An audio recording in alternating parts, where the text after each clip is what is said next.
আসসালামু আলাইকুম ওয়া রাহমাতুল্লাহি ওয়া বারাকাতুহু। ধরুন ভাই মাস্টার হোল খালতুলি মসজিদ আলহামদুলিল্লাহ দাঁড়াইছে এখানে মসজিদের সামনে।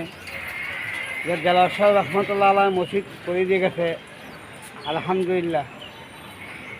ভাই মসজিদ নির্মাণ এরকম একটা জিনিস, এটা একটা সদগাজারিয়া। যারা তৌফিক আছে মসজিদ নির্মাণ করে দিলে একটা সদগাজারিয়া। যারা তৌফিক আছে মসজিদ একটা করে দেন, একটা কবরস্থান বানাই দেন, একটা মাদ্রাসা বানাই দেন আলহামদুলিল্লাহ। আপনি নাই, আপনি কেমন পুঁজি তো আপনি সদগাজারিয়া যাইতে থাকবে। আমরা ভাড়া মন্দ বুঝি না। আমার আসল জিনিস যে আমার আল্লাহ দিচ্ছে টাকা পয়সা আল্লাহ পথে খরচ করে দেয়, এগুলো আমাকে জান্নাতে নিয়ে যান, আল্লাহর বদলা দিয়ে দিব আলহামদুলিল্লাহ।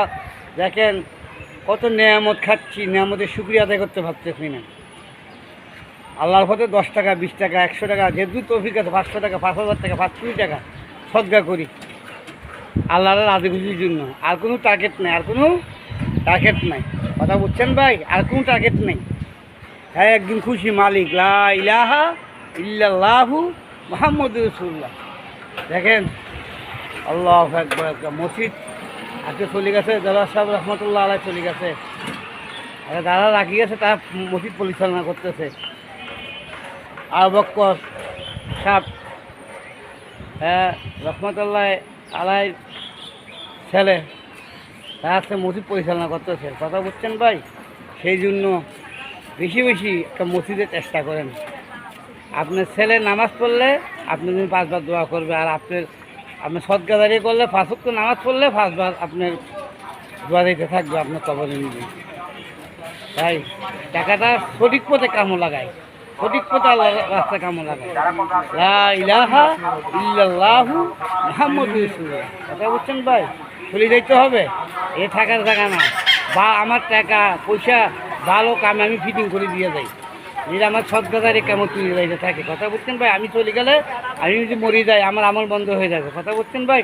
কিছু লাভ হবে না। একা আছি, একা যাব, আল্লাহর হুকুম নবীর তরিকা সাথে লয়ে যাব।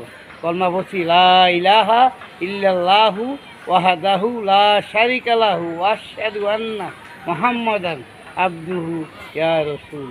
কথা বলছেন ভাই? একটা ছেলের মাদ্রাসা পড়ান, একটা নাতির মাদ্রাসা পড়ান, বহুত কামিয়ে হবে। কথা বলছেন? আমার নগদ টাকা হইলে আবার বুঝাইয়ে আমাদের আখারাতে দিবে আল্লাহ। আল্লাহ বলছে কুদ্রু ফলিয়ম যদি ইমান নিয়ে আসো দুনিয়া 10টা সমান একটা জান্নাত দেবে। আমার আল্লাহর ওয়াদা, আল্লাহর ওয়াদা মিস হবো ভাই? আপনি আমার কথা মিস, আল্লাহর ওয়াদা কোনো মিস নেই। সেই জন্য অল্প সময় দিন দিদি ভাই, হ্যাঁ আমল করে যায়, 3 দিন সময় লাগায়, 4 মাস সময় লাগায় আল্লাহ রাস্তায় নিজেন। আল্লাহ রাস্তা নিয়ে আমরা 4 মাস গেলে আপনার নিজেরাই নিজে প্রশ্ন করেন, আপনার গোসল ফরজ জানেন না, আপনার অজুর ফরজ ঠিক মতো 4 ফরজ জানেন না। হ্যাঁ কথা বুঝছেন কি বুঝি? সেই জন্য বেশি বেশি ওই তবলিগে গিয়ে এই কথাগুলো আমাদের শিখতে হবে, জানতে হবে। কথা বুঝছেন? আর আপনি জানলে তো আলহামদুলিল্লাহ ভালো কথা। সেই জন্য 4 মাস লাগাইলে আপনাদের ওই দিনের মেহনত আপনার কাছে চলে আসবে। আসসালামু আলাইকুম ওয়া রাহমাতুল্লাহি ওয়া বারাকাতুহু।